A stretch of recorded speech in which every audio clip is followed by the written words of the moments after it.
Ogrim caught his breath, his blood singing in his ears, aflame with the excitement of the kill. He had always enjoyed the hunts, but he had never experienced anything like this. Sometimes the beasts he attacked fought back, but prey such as the Draenei, intelligent, powerful, who fought in the same way he did and not with tooth and claw, was new to him. He threw back his head and laughed, and wondered if somehow he had become drunk on the sensation. The cheers and rough, deep bellows of laughter from the victorious orcs were the only sound in the glade. Blackhand strode to Ogrim and embraced him as best he could through the armor they both wore. "I saw the Doomhammer, but it was so fast it was only a blur to my eyes," the Blackrock chieftain rumbled, grinning. "You fought well today, Ogrim. I was wise to name you my second."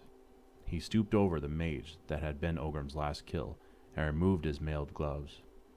The skull had been completely shattered, and blue blood was everywhere. Blackhand dipped his fingers in the slain Draenei's life fluid and carefully painted Ogrim's face with it. Deep inside, something shifted in the orc. He remembered doing this himself at his first kill, the blood red and warm. He remembered having this done to him when he went to the sacred mountain as part of the Omragor ritual, with his father's blood on his face. And now, his leader had anointed him again, with the blood of the beings that were their enemy. A bit of the dark blue liquid trickled down his cheek into the corner of his mouth. Ogrim extended his tongue, tasted the fluid, and found it sweet. The bloodhawk settled on its master's arm, its talons digging deep into the protective leather. Ner Zhul paced while the hawkmaster unrolled the message and delivered it to him. Quickly, he scanned the small piece of parchment. So easy. It had been so easy. Not a single casualty, although some had been injured, of course. Their first foray, and the orcs had been completely victorious. Blackhand spoke contemptuously of how swiftly they had descended upon the party and broken their skulls. It was all unfolding as Rolkan had promised him. Surely now the being with whom Rolkan had allied would appear. The orcs, led by Ner Zhul, had certainly proven their worth with this decisive triumph. He again read the missive. Blackhand and the Blackrock orcs had indeed been the right choice to send against the Draenei. They were powerful and violent, but unlike the Warsong or some other clans, they were completely under the control of their chieftain. That night, he had a victory feast prepared for the Shadowmoon clan, and they ate and drank and laughed and sang until at last Ner Zhul trundled to his bed and fell into a deep, profound sleep. And the being came. It was glorious, radiant, so bright that even with his vision eyes, Ner Zhul could not bear to look upon it at first. He fell to his knees, shaking with the joy and awe that washed through him. "You have come," he whispered, feeling tears well up in his eyes and slip down his face. "I knew that if we pleased you, you would come. Indeed you have, Ner Zhul, shaman, soul tender of the orcs." The voice rumbled through his bones, and Ner Zhul closed his eyes, almost giddy at the sensation. "I have seen your masterful handling of your people, how you brought separate clans together with a common purpose, a glorious goal." "One that was inspired by you, Great One," murmured Ner Zhul. He thought of Rolkan, and briefly wondered why she was no longer appearing to him, then dismissed the thought of her. This great entity was far superior to even the shade of his beloved mate. Ner Zhul craved more words from this magnificent being.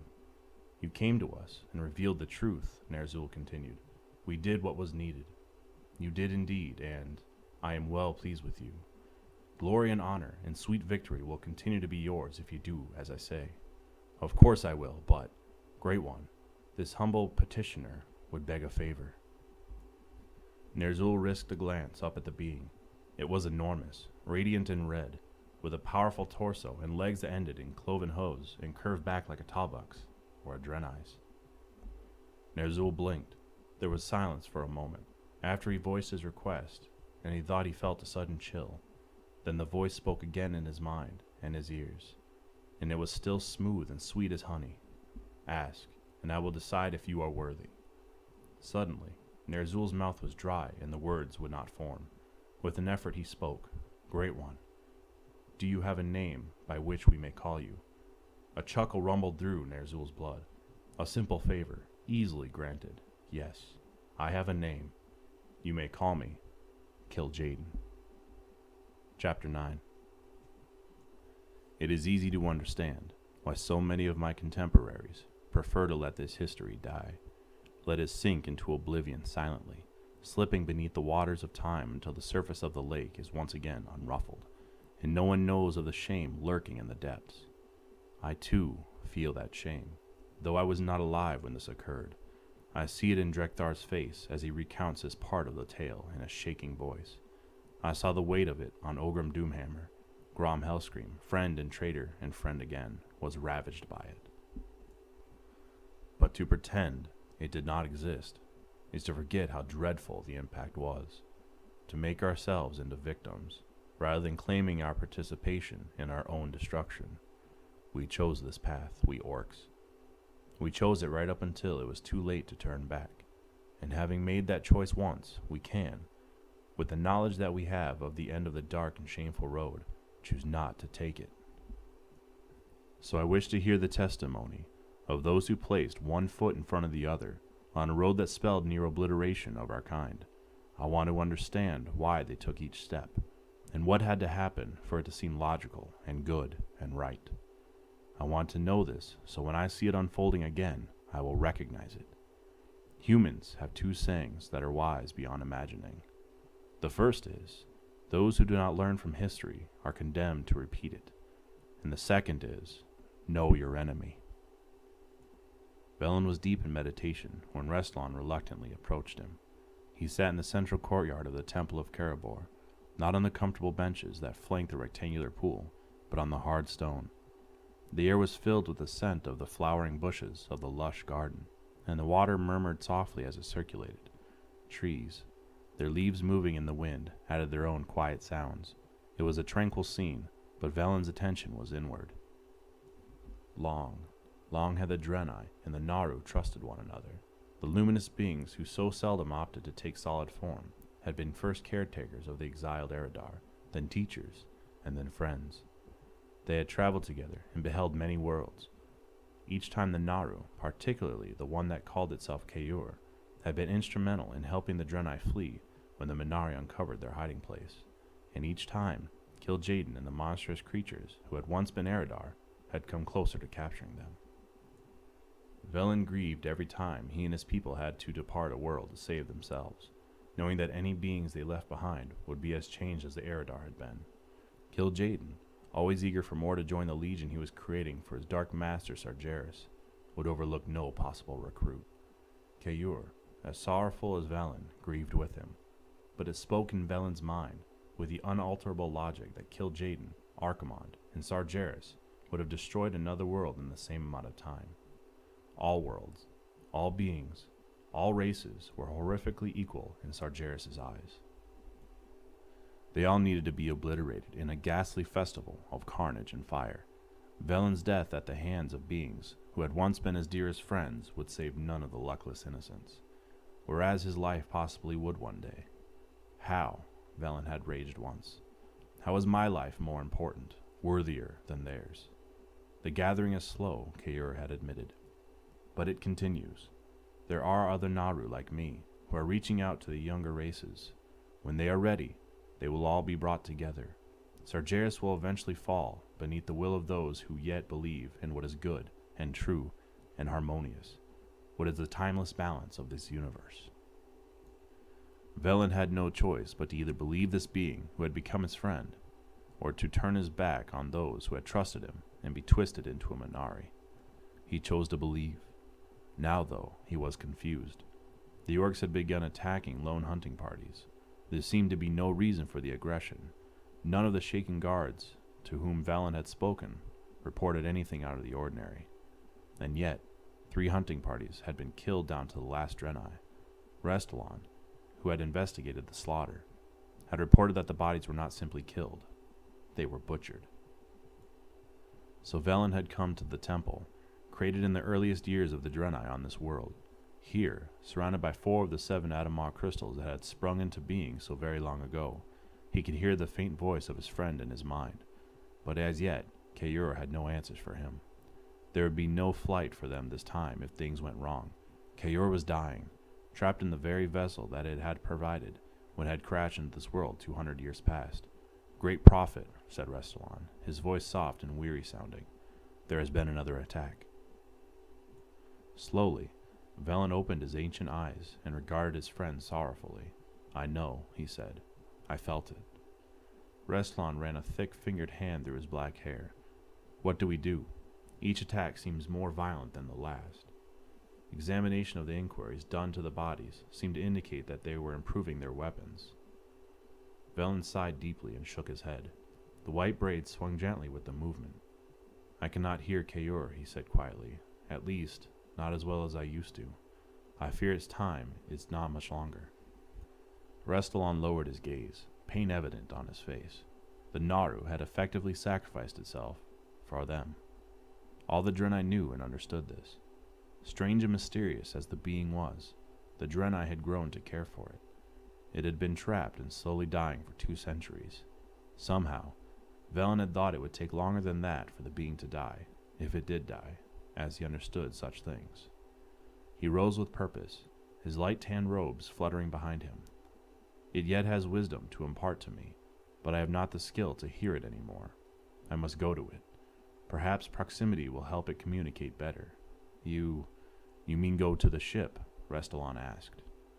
Velen nodded. I must. Great Prophet, I do not mean to question your wisdom, but you do anyways, Velen said, laughing, his startling blue eyes crinkling at the corners with genuine good humor. Continue, my old friend.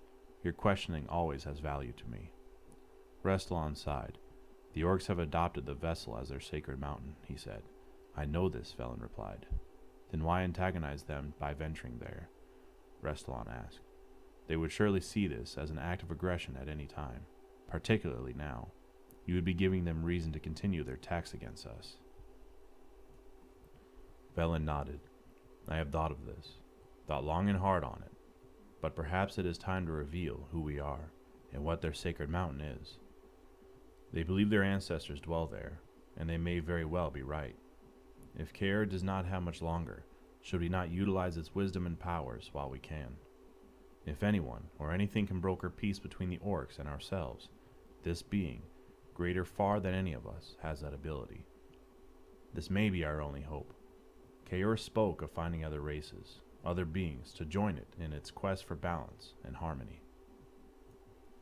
To stand against Sargeras and this vast, unholy force he has created. Velen placed a white hand on his friend's armor-plated shoulder. One thing for certain has been revealed to me in my meditations, and that is that things can no longer continue as they used to. Orc and Draenei can no longer live in distant familiarity with one another. There's no returning to that, my old friend. There is either war or peace. They will either become our allies or our enemies, and I would never forgive myself if I did not explore every avenue to peace I could. Do you understand now? Restalon searched Velen's face unhappily, then nodded. Yes. Yes, I suppose I do. But I like it not.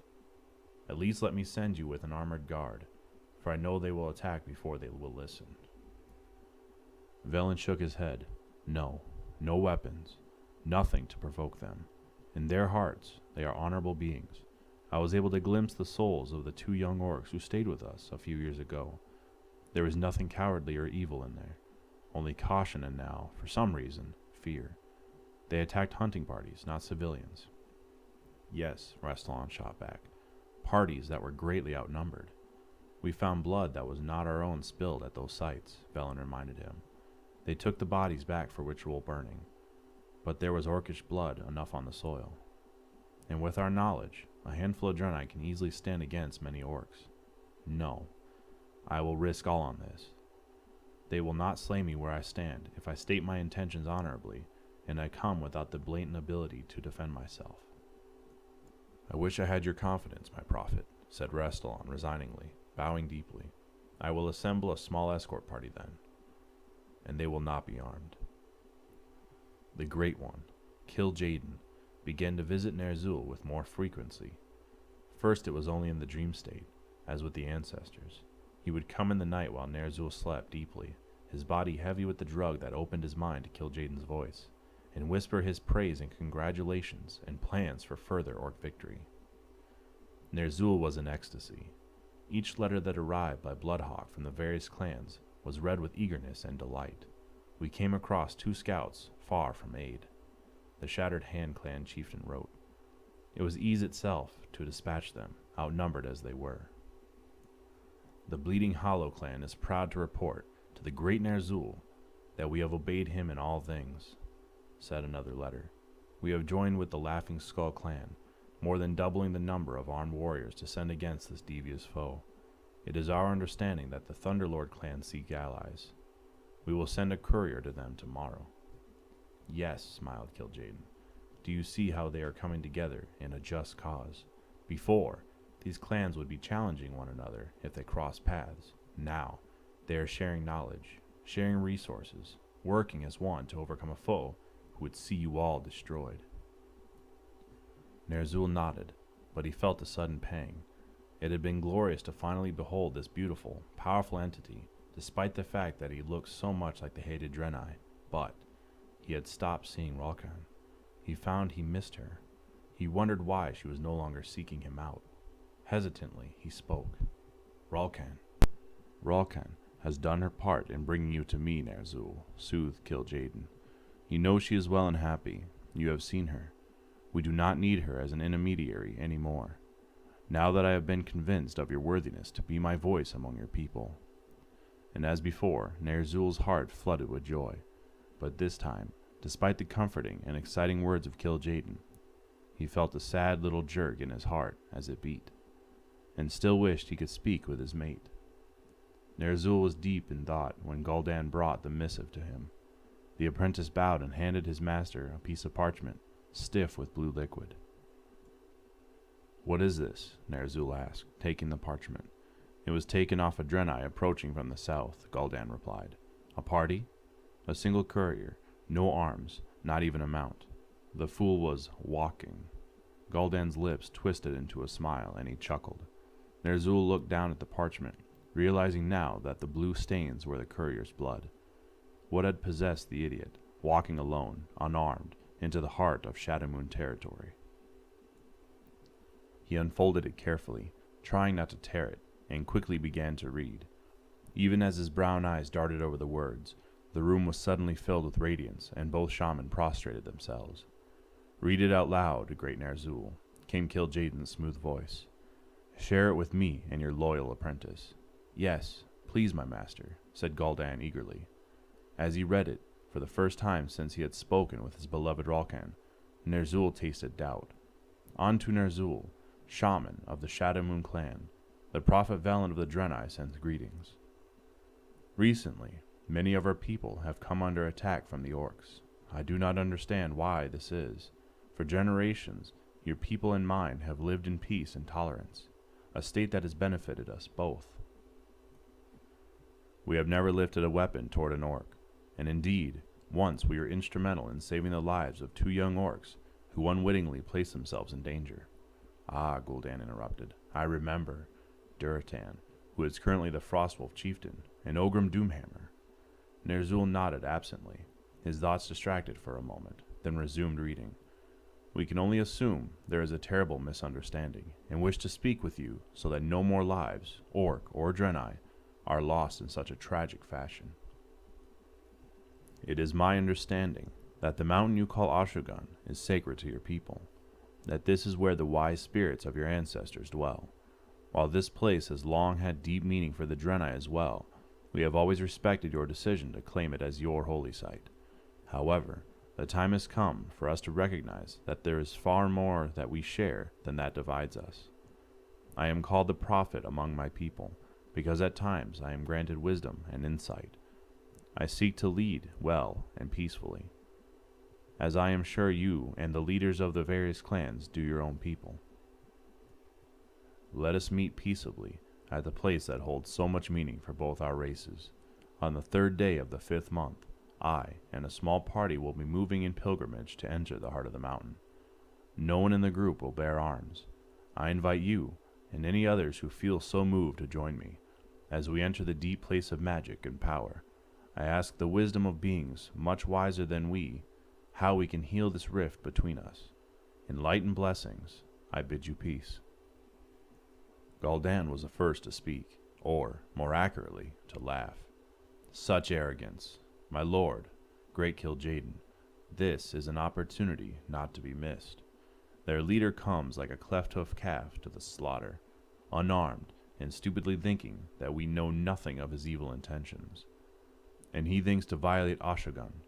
He will die before he sets a vile blue hoof upon even the root of our holy mountain. What you say pleases me, Gul'dan, Kil'jaeden rumbled in that smooth-as-water voice. Ner Zhul, your apprentice speaks wisdom. But Ner Zhul found words stuck in his throat. He opened his mouth twice to speak, and finally words rasped forth on the third attempt. I do not disagree that the Draenei are dangerous, he said haltingly.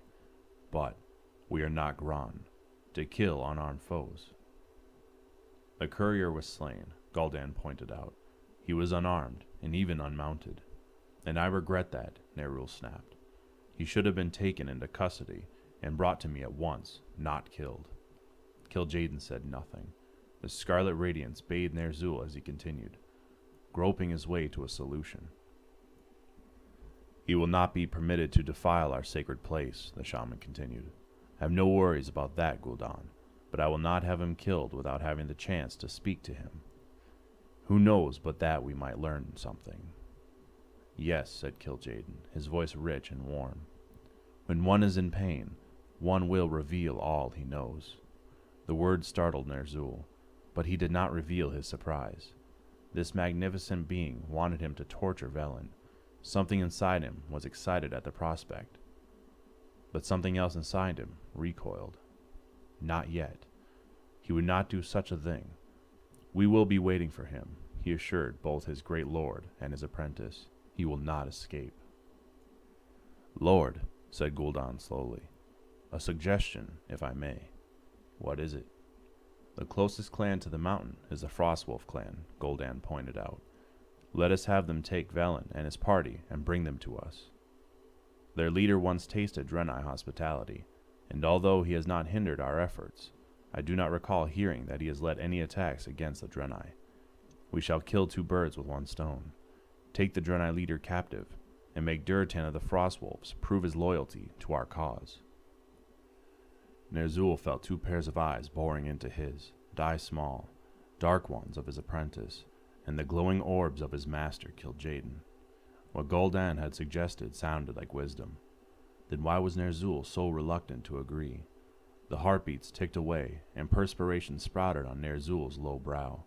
Finally he spoke, and he was relieved to hear his voice sounded sure and strong. Agreed. It is a good plan. Find me a pen and parchment.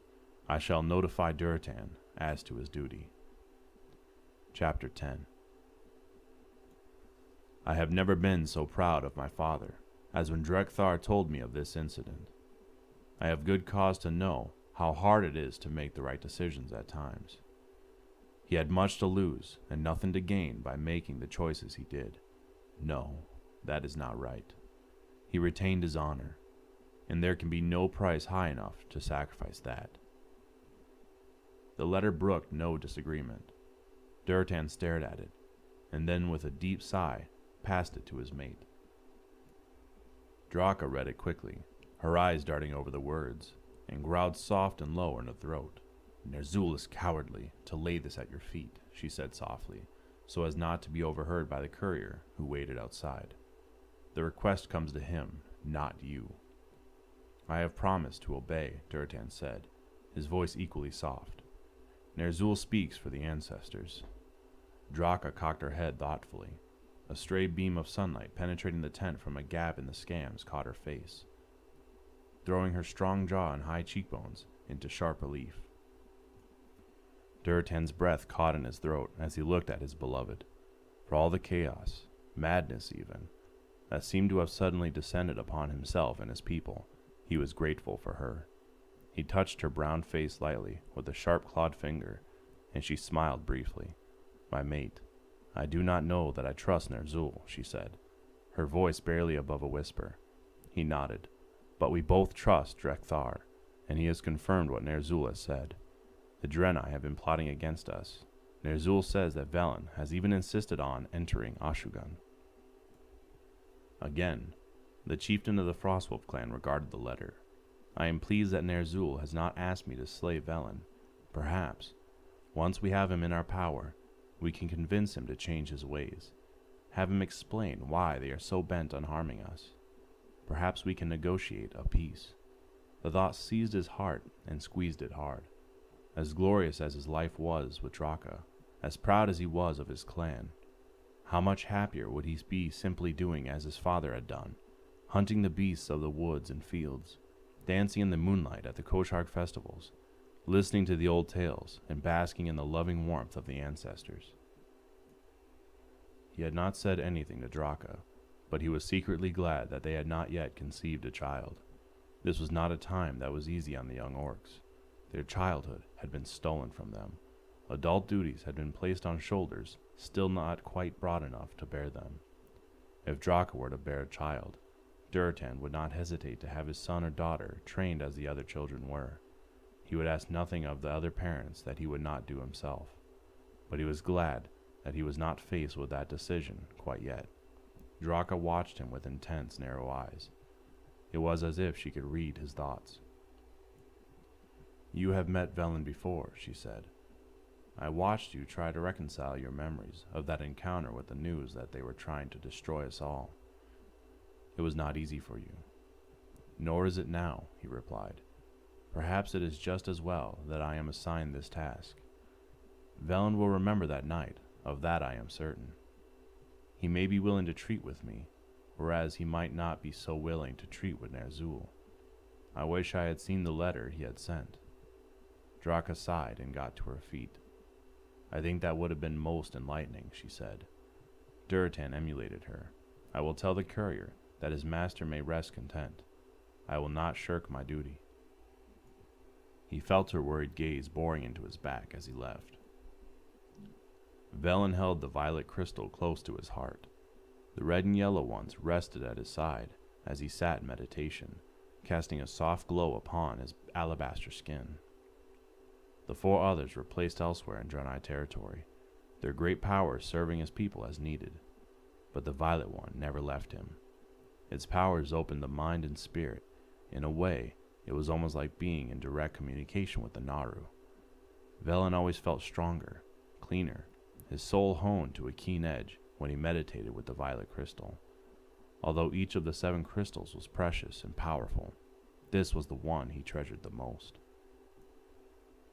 He strained to hear the soft whispers of Kayur, but he could not. Velen's heart ached, and he bowed his head. He heard voices and opened his eyes. Restalon was speaking to one of the acolytes, and Velen waved him forward. "What news, old friend?" Velen inquired. He indicated a pot of hot herbal tea. Restalon waved his hand, declining the offer. "Good and bad, my prophet," he said.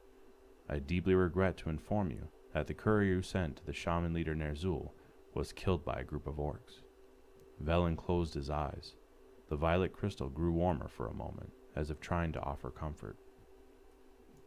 "I sensed his death," Velen said heavily, "but I had hoped it was an accident. You are certain he was murdered?" "Ner Zhul says so, and offers no apology."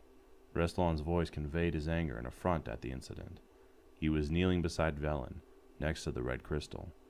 Velen's dark blue eyes darted to the crystal as it pulsed once, briefly, responding to Restalon's emotions. "So much for your theory that they would not attack an unarmed man," Restalon continued bitterly. "I had so hoped for better," Velen said quietly, "but you said there was some good news to mitigate these sad tidings." Restalon grimaced. "If you can call it that. Ner Zhul says that an orc contingency will meet us at the base of the mountain. He is not coming." Restalon dropped his gaze and shook his head. "No, my prophet," he said quietly. "Who does he send in his stead?" "The letter does not say." "Give it to me." Velen stretched out a white hand, and Restalon placed the parchment in his palm. Velen uncurled the parchment and read the letter quickly. "Your courier is dead. It is fortunate that those who slew him thought to search the body for his missive. I have read it, and I will agree to send a contingency of orcs to speak with you. I guarantee nothing, not your safety, not a truce, nothing. But we will hear you out." Velen sighed deeply. This was not the response his soul had longed for. What had happened to the orcs? Why in this world, or any other, were they suddenly so bent on harming the Draenei, who had never opposed them in any fashion? I guarantee nothing, Ner Zhul had said, writing in a strong, bold hand. Very well, said Velen quietly. Then nothing is guaranteed. He smiled at Restallon. Rather like life. The day was inappropriately bright and cheerful, Durotan thought, squinting against the bright early summer light that danced down. Surely, on a day when his soul felt so bleak and unhappy, the weather ought to reflect it. Clouds, at the very least. More appropriately, a cold, drizzling rain. But the sun did not care about an orc's heavy heart, or even the fate of an entire race of people. It shone down as merrily as if all was right every place its rays touched. Ashragun almost seemed to be on fire, so bright was the light that reflected off its multifaceted crystalline surface. Durotan had chosen a position of strength. From where he had positioned his warriors, he would be able to see Velen's traveling party long before they spotted the orcs. He had decided to wait and let the prophet of the Draenei come to him directly. Although he had strategically positioned his warriors so that if the Draenei attempted to flee, no avenue of flight would be open to them. And all the orcs who waited patiently on this offensively glorious day were armed to the teeth, with shaman at the ready. With her sharp eyes and superb fighting skills, Draka was highly useful to him as a scout. He had positioned her as one of the lookouts in the first group of warriors. The instant that Velen was visible, she would send word to her mate via a spell cast by Drekthar. Drekthar himself, though, was standing beside Durotan. As the most powerful shaman in the clan, his place was to protect the clan's leader. The two stood on a rock outcropping just above the entrance to the gleaming sacred mountain. Dozens of warriors, weighted with arrows, hand axes, and javelins at the ready. Others had spent days maneuvering large boulders into position. At a word from Durotan, a simple movement would send death in the form of huge stones crashing down upon the Draenei. The threat of death, in fact, was everywhere on this lovely mountain, on this beautiful sunny day. A breeze stirred Durotan's black hair, and a bird sang brightly. Drekthar looked at his chieftain with concern. "My chieftain, you are doing what you have been told to do," Drekthar said earnestly. "These beings are our enemies." Durotan nodded, and wished he could believe it as easily as every other orc seemed to. The breeze brushed his cheek again, more insistently, and this time he heard words on the wind. Draka's message, borne to him by Drekthar's bond with the elements. "They are coming. 5 of them. None of them is wearing armor or carries any visible weapons. They walk serenely." The wind wafted her words away, and he knew it went to touch the ears of all the orcs assembled. When the time was right, Drekthar would harness the wind to give orders to Durotan's troops. Durotan straightened, and his heart beat more swiftly. His hand gripped his battle axe tightly. "There they are," said Drekthar grimly. Durotan followed his gaze. Draka's report had been accurate, right down to her interpretation of the manner in which the Draenei approached. The 5 Draenei did not wear the strange blue and silvery armor that Durotan remembered from his single encounter with them. They were dressed instead, as they had been for the meal, in robes of beautiful hues that caught the breeze and fluttered behind them like banners.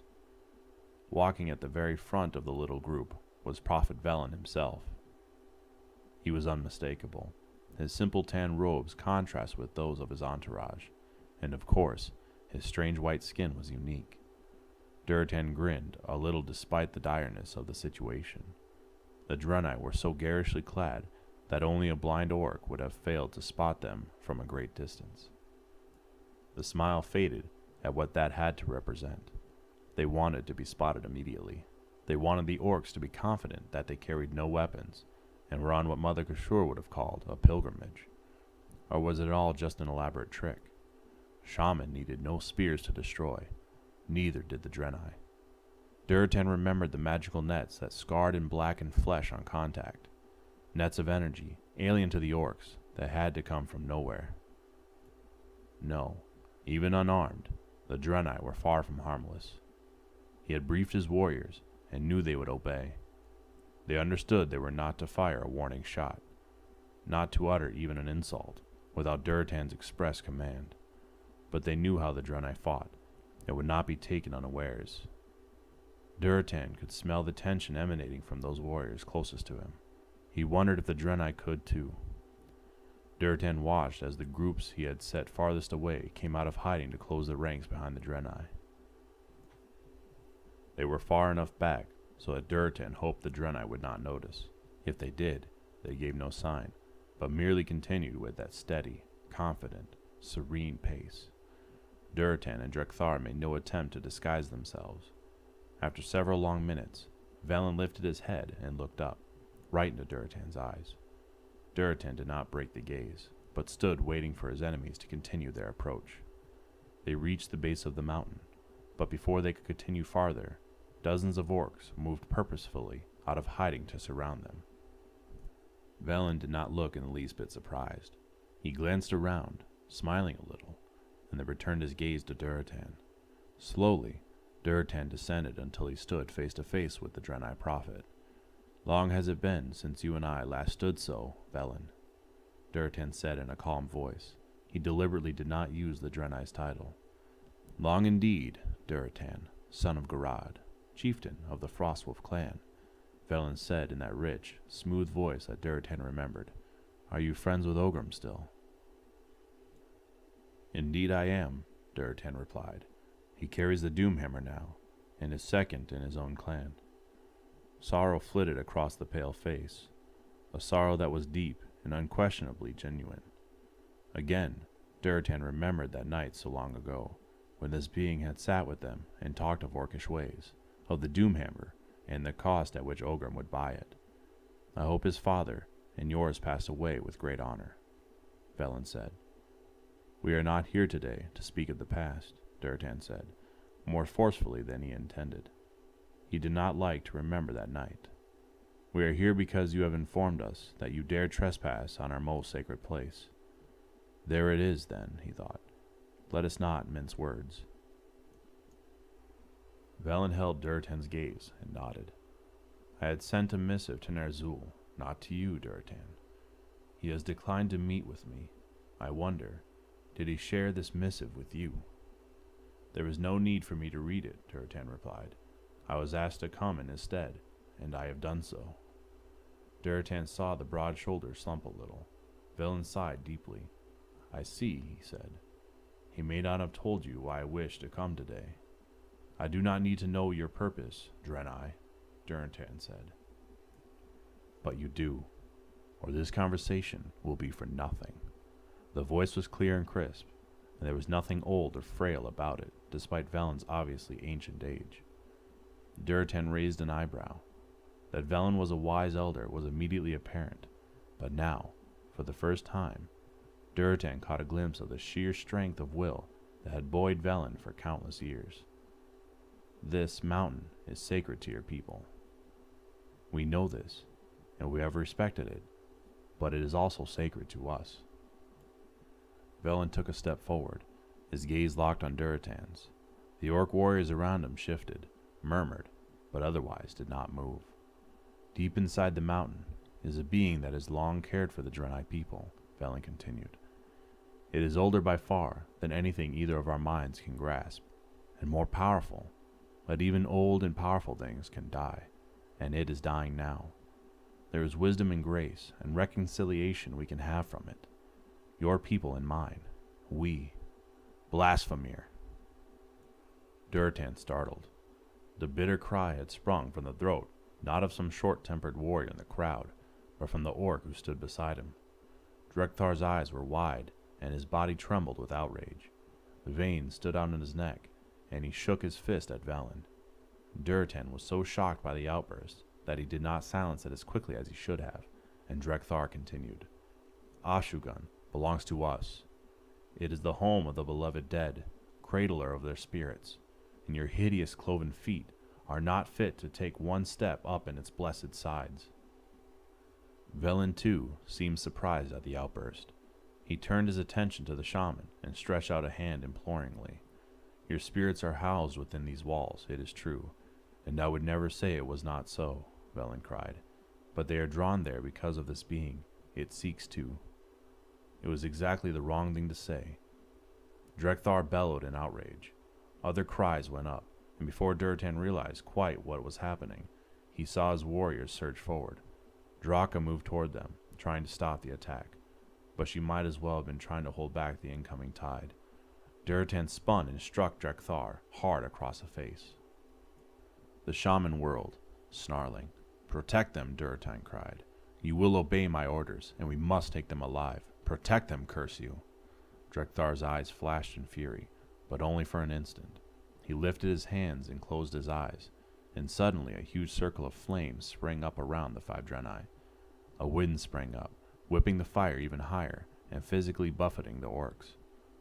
The warriors stepped back, and to Durotan's horror, some of the archers began knocking arrows on their bowstrings. "Hold!" bellowed Durotan, the wind taking his order and bearing it to his warriors' ears. "I will slay anyone who fires." Between his command and Drekthar's powerful, if reluctant abilities, the Draenei were unharmed. Durotan raced down the mountainside to his prisoners, for such they now were. Drekthar was at his heels. "Dismiss fire," Durotan told Drekthar. At once, the sheets of flame that almost singed Durotan's eyebrows dissipated. He stood face to face now with Velen, and a wave of emotion he could not properly name rose inside him as he realized that the Draenei elder was still as calm and serene as he had been when they had simply been talking. "Velen, you and your people are now prisoners of the Frostwolf clan," Durotan said in a soft, dangerous voice. Velen smiled, sweetly, sadly. "I expected nothing less," he said. He and the other 4 somehow maintained their composure while Durotan ordered them stripped and searched. Their glorious robes were taken and given to Durotan's top warriors, and the Draenei were clad now in sweat-stiff tunics. His stomach turned at the jeers, insults, and spits that came their way at the humiliation, but he did not stop it. As long as no physical harm came to the prisoners, and Durotan watched closely to ensure that none would, he would let his warriors have their sport. Beside him, Draka looked angry at the behavior of her fellow Frostwolves and whispered, "My mate, can you not silence them?" He shook his head. "I want to see how the Draenei react. And the warriors have stayed their hands when they might have been expected to kill. I will not silence their tongues as well." Draka looked at him searchingly, then nodded and withdrew. He knew she did not approve, and he did not like what he was seeing either, but he was walking a delicate line, and he knew it. "My chieftain," cried Rokar, Durotan's second in command, "come see what they have brought us." Durotan went to Rokar's side and peered into the sack he had opened. His eyes widened. Nestled inside, swathed in soft fabric, were 2 exquisitely beautiful stones. One was red, the other was yellow. Durotan ached to touch them, but did not. He looked up and met Velen's gaze. "Long ago, Restlawn showed us a crystal similar to this one," he said. "That one protected a city. What do these do?" "Each has its own strength. They are a part of our legacy. They were bequeathed to us by the being that dwells in the sacred mountain." Durotan growled softly. "You would do well not to mention that again," he said. "To Rokar," he said. "Feed them, bind their hands, and put them on wolves, with shaman to guard them. Give the stones to Drekthar. We will take the Draenei back with us and deliver them to Ner Zhul. He should have been there in my stead today." He turned and stalked off, not wanting to look at Velen's odd, glowing blue eyes, not wanting to see the disapproval in Draka's. During the long ride back, Durotan wrestled with his emotions. On the one hand, he shared Drekthar's offense. Ashugan was sacred to the orcs. The idea that something other than the ancestors dwelt inside it, indeed, as Velen claimed, was so powerful that it lured the ancestors to it, struck him to the core. He could only imagine how the shaman felt about such a declaration. Everything seemed to point to Ner Zhul being correct, that the Draenei were a blight upon the world and should be eliminated. What nagged at him was why. He would get an answer to that question tonight. With everyone, including the 5 captives, mounted, they made good time. The sun was only starting to set when they returned. Durotan had sent outriders ahead with the good news, and the clan was waiting eagerly for their arrival. On his right were Drekthar and Rokar, who shared the sentiments of the Frostwolves. On his left was Draka, who had been uncharacteristically silent through the entire event. Durotan knew that he did not want to hear what she had to say. He was already being pulled in too many directions as it was. The prisoners were ungraciously shoved into 2 tents, and an immediate guard was set up around them. 4 seasoned warriors and Drekthar's most trusted shaman stood proudly, pleased with the duty entrusted to them. Durotan had ordered Velen isolated. He wanted to speak with the Draenei prophet alone. After the excitement had settled down somewhat, Durotan took a deep breath. He was not looking forward to this conversation, but it had to be done. He nodded to the guards and entered the small tent that hosted Prophet Velen. Since he had ordered Velen bound, he expected to see the elder with his hands tied. Instead, he saw that whoever carried out his order had done with excessive zeal. The tent had been erected a sturdy tree, and Velen was bound to the trunk. His arms had been yanked back at an awkward angle, the ropes around the white flesh of his wrists tied so tightly that even in the dim light of the twilight, Durotan could see that they were turning a darker shade. A rope tied, thankfully loosely, around his neck forced him to keep his head up or risk choking. A dirty cloth had been shoved in his mouth. He was on his knees, and his hoofs too were bound behind him.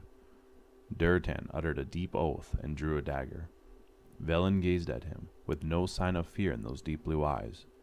But Durotan did notice that the Draenei looked surprised when the orc used the weapon to cut the bonds rather than his throat. Velen made no sound, but a flicker of pain passed over his ghostly white face as blood returned to his limbs. "I told them to bind you, not truss you up like a talbuck," Durotan muttered. "Your people are very eager, it would seem." Durotan passed the elder a water skin and watched him closely while he drank. Sitting before him in filthy clothing, gulping at tepid water, his white flesh raw from the bonds, Velen did not look like much of a threat. How would he feel, he wondered, if he had gotten word of the Draenei treating Mother Kashur so? Everything about this felt so wrong. Yet Mother Kashur herself had assured Drekthar that the Draenei were a threat so dire as to be almost unimaginable. There was a bowl of cold porridge on the ground. With his right foot, Durotan shoved it toward the prisoner. Velen eyed it, but did not eat. "Not quite the feast you served Ogrim and me when we dined in Telmore," Durotan said, "but it is nourishing." Velen's lip curved in a smile. That was a memorable evening. "Did you get what you wanted from us that night?" Durotan demanded. He was angry, but not with Velen.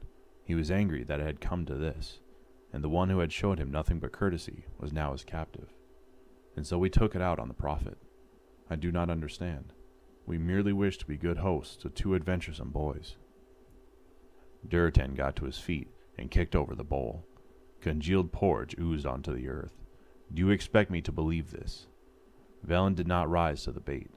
He replied calmly, "It is the truth. It is your choice as to whether you believe it." Durotan dropped to his knees and shoved his face into Velen's. "Why are you trying to destroy us? What have we ever done to you?" "I might ask you the same thing," said Velen. A flush had come to his white face. "We have never lifted a finger to harm you, and now over 24 Draenei are dead from your attacks." The truth of the comment made Durotan even angrier. "The ancestors do not lie to us," he snarled. "We have been warned that you are not what you would seem, that you are our enemies. Why did you bring those crystals, if not to attack us?"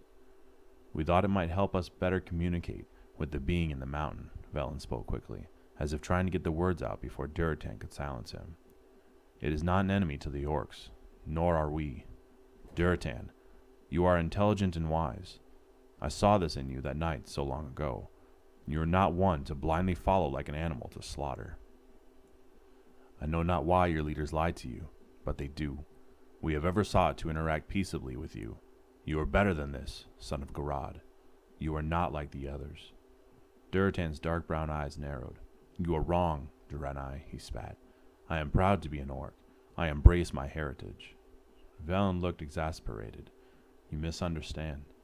I do not malign your people. I merely what? Merely tell us that the only reason we are seeing the beloved dead is because of your god trapped in the mountain. It is not a god.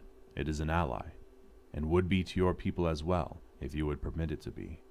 Durotan swore and rose, stalking about the tent, his hands clenching and unclenching. Then he uttered a deep, long sigh, the anger in him burning down to ashes. Velen, your words are but wood on the fire of our wrath, he said quietly. Your claim is arrogant and offensive. It will support those who are already prepared to slay your people on the word of our ancestors. I do not understand myself, but you are asking to choose between people I trust, traditions I have been raised on, and your word. He turned and faced the Draenei. I will choose my people. You need to know this. If you and I come face to face on the field of battle, I will not stay my hand. Velen looked only curious. You will not take me to Ner Zhul then? Durotan shook his head. No. If he wanted you, he should have come for you himself. He appointed me to treat with you, and I have carried out my duties as I saw fit. You were supposed to deliver a prisoner to him, Velen said. I was to meet with you, and listen to your words, Durotan said. Had I captured you in battle, stricken a weapon from your hands, and wrestled you to the earth, then yes, you would be a prisoner. But there is no honor in binding a foe who extends his hands willingly for the rope. We are at an impasse, you and I. You insist that you have no ill will toward the orcs. My leaders and the ghosts of my ancestors tell me otherwise. Again, Durotan knelt before the Draenei. They call you a prophet. Do you know the future then? If so, then tell me what you and I can do to avert what I fear will unfold. I would not shed innocent life, Velen. Give me something. Anything I can take to Ner Zhul that will prove that what you say is true. He realized he was pleading, but the fact did not distress him. He loved his wife, his clan, his people. He hated what he was seeing. An entire generation rushing headlong to adulthood with only blind hate in their hearts. If begging before this strange being could change this, then beg he would. The strange blue eyes held an unspeakable empathy. Velen extended a pale hand and placed it on Durotan's shoulder. The future is not like a book one can read, he said quietly. It is ever-changing, like the rush of water or the swirl of sand. I am granted certain insights, but nothing more.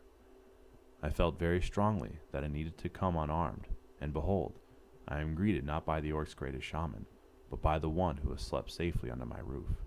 I do not think this is an accident, Durotan, and if anything can be done to avert this, it lies with the orcs, not with the Draenei. All I can do is tell you what I have already said. The river's course can be changed, but you are the ones who must change it. That is all I know, and I pray it is enough to save my people.